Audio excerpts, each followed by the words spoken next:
This is NewsShorts. Welcome to NewsShorts, short bits of news for busy people. Check the chapter links below this video if you want to skip to a specific news story. Let's get to the main story. Our main story sounds like one of those satire news website stories, but it is true. ANC spokesperson Mahlengi Bengu defended the party against corruption allegations, insisting it is simply broke rather than dishonest or corrupt. Pick your favorite word. Speaking at the ANC's National General Council media briefing, Bengu explained that the organisation cannot tap state resources without committing fraud, and its shift from liberation movement to ruling party has dried up traditional donor funding from Europe.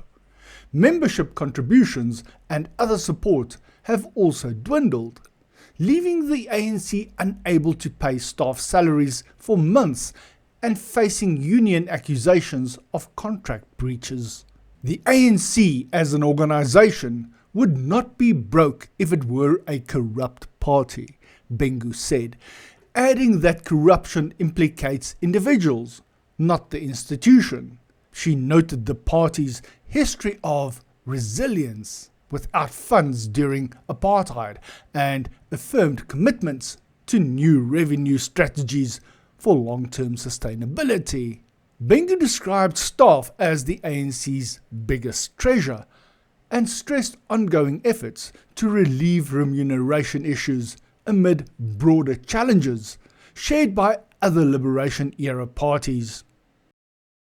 The city of Ekurhuleni has reminded motorists that any vehicle left unclaimed at municipal impound facilities for more than 120 days after formal notification risks being sold at public auction.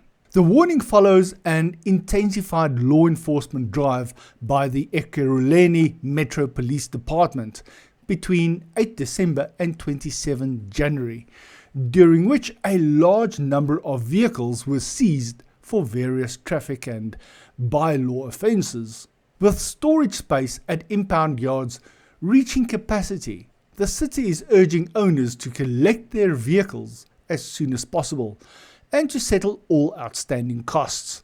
These include towing, storage, administration, and any other related fees.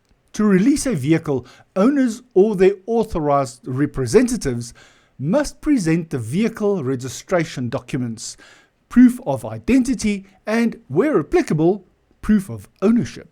Failure to retrieve a vehicle and pay the required charges within the 120-day period will result in the city disposing of the asset to recover the expenses incurred during the impound process. In other words, your car is going to get sold on auction. Motorists are advised to act quickly to avoid permanent loss of their vehicles.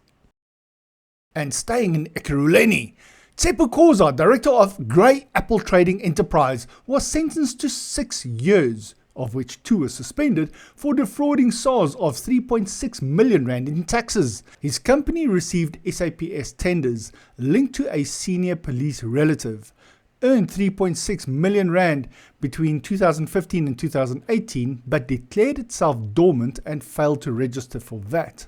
The conviction stems from a joint IDAC-SARS investigation.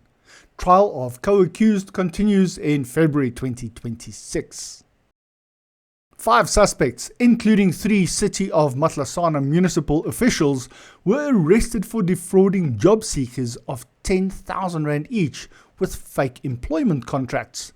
Northwest Organised Crime Unit made the arrests between 2 and 4 December 2025 after a municipal complaint. Police seized a blue Toyota Corolla and recovered fraudulent application forms with the municipal logo. The 5 face charges of fraud, corruption, and impersonation. They remain in custody and are due back in Klerksdorp Magistrates Court on 10 December 2025. President Cyril Ramaphosa has strongly dismissed claims that the historic Freedom Charter has not been implemented, describing such statements as outright lies and insisting that millions of South Africans are living far better lives than before 1994. Speaking at the 70th anniversary commemoration of the Freedom Charter in Boksburg on Tuesday night, the ANC president told delegates that the 1955 document remains a living blueprint, actively guiding government policy. He pointed to massive social spending, with over 60% of the national budget directed toward grants, education, healthcare, and housing, as clear evidence of progress. Ramaphosa highlighted that government has delivered millions of free RDP houses worth more than 300,000 rand each, expanded access to electricity and clean water, and built a growing black middle class through economic empowerment policies. I must mention, these houses were originally valued at around 160,000 rand and others were a little cheaper, but apparently they are worth 300,000 rand now, and that is the asset value. He stressed that the Charter's core demands for sharing the country's wealth, land reform and equal rights continue to drive the National Democratic Revolution, the NDR. Since 1994, we have enacted laws to advance the transformation of our economy.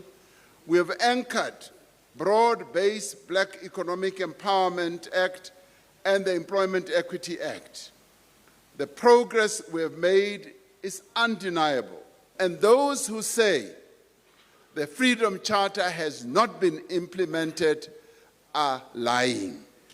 We've created a middle class, something that was unheard of.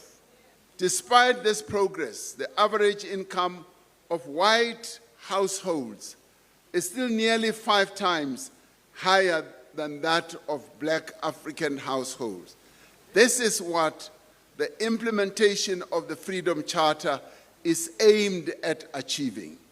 That is why we need to intensify our drive for inclusive growth through infrastructure development, industrial policy, land redistribution, as well, whether they like it or not, Black economic empowerment. While acknowledging persistent challenges such as high unemployment, deep inequality, and service delivery failures, Ramaphosa maintained that tangible gains prove the Charter is being realized and that the struggle now is to deliver an even much better life for all citizens. And those are your news short stories for today. Thank you for watching, and if you found any value in this video, please do like, share and subscribe, and I will see you in the next one.